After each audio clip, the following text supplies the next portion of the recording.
Hi all, this is Nish from Professional Visa and Education Services, New South Wales Supreme Court lawyer and also a Director of Professional Visa and Education Services. Today I'm here to discuss mainly in relation to employer sponsorship visa application and frequently asked questions. So far all my videos are there in relation to employer sponsorship visa, which talk about the basic requirements, which talks about the requirements for the employer. But today I'm going to address some of the frequently asked questions and some of the situations that you might encounter if you need to apply for a sponsorship visa. Now the first thing first, there are a lot of employers they have got two different entities set up, and then the mother entity is the one who acknowledges all the revenue, the sales and everything like that. Actually created a second entity which pays all the wages and the salary for the staff. Now if you look at just the company that pays the wages and the salary, obviously for certain occupation it may not meet the caveats requirement, which is $1 million and 5 employees minimum and so on. For example, accountants. You can always apply for the 482 visa application or 186 stream through the subsidiary company,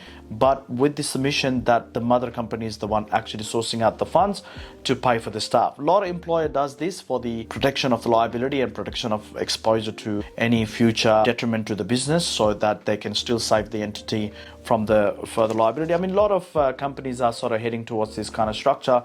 So if there is a mother company is the ones who's acknowledging all the revenue and finance, but then there's a subsidiary company who's the one paying for the salary and wages, that's still fine. We can still demonstrate to Department of Home Affairs that the company meets the caveats if you're worried about that. Now we had the recent case and we got our nomination for 186 direct extreme approved in about 10 days. So that is good news for someone who's worried about the company structure. We can always look into that, okay? So the recent processing time for visa subclass 186, we have seen them coming as little as 10 days, as I said before. So the processing time for 186 nomination application is significantly faster at this point of time.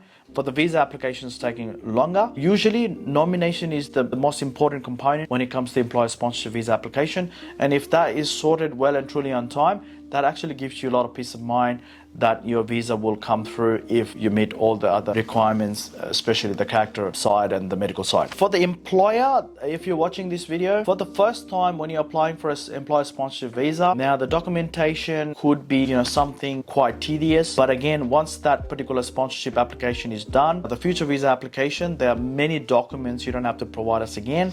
We can recycle some of the financial and non-financial documents to prove your existence and your history, and your company profile wouldn't change. There's a lot of documents that we don't have to recycle. So if you are skeptical about sponsoring someone, well, don't be, because the tedious task of organizing all these documents and making sure that we're meeting all the legislative requirements will be looked after by us. So, and then once that first employer sponsorship visa is out of the window, then we can always apply for the second one with very less effort when it comes to documentation. 407 training visa, like a lot of employers has asked these questions, like if their employees are not eligible for 482 visa as yet or 186 visa as yet because they're lacking into the bare minimum criteria of the employment. Don't worry, because usually what we will advise is the 407 training visa will be the easiest pathway for us to get into it. And the good thing is the experience your employees or the applicant has received during the 408 visa period can be used towards applying for 482 or 186 further. Big change on the advertisement for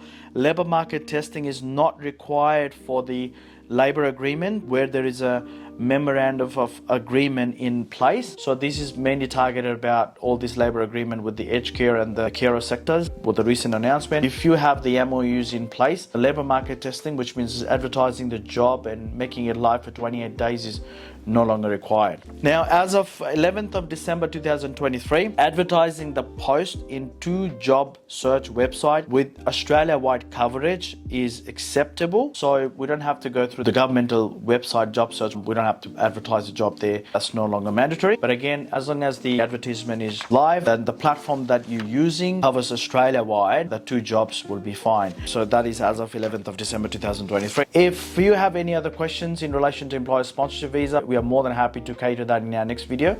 But I think this video is not about going into nitty-gritty of the requirements and the eligibility of the sponsorship visa application, but mainly to address some frequently asked questions. If you have any complexity, we can definitely navigate you through the process to make it easier as we understand what it takes. We have got extremely huge experience around the employer sponsorship visa. Currently, we're servicing many clients as the preferred migration lawyer. You can check out our website in order to ascertain what are the big companies that we're representing at the moment. But again, usually whatever it appears in the face value, it might not be the case. Just to give an example, if the company are in loss, that doesn't necessarily resonate that you can't apply for the sponsorship visa. Again, we can look into the balance sheet and find out where the money has gone. Well, if it's been invested into acquiring new assets or new machineries, or capital was funded for the new venture, this can all be justified in your submissions to the Department of Home Affairs.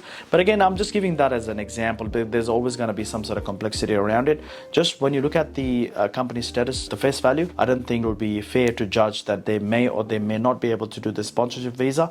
Always come and talk to us. Okay, well, thanks for watching. I'll be back again with more updated news in a future videos. Thank you very much.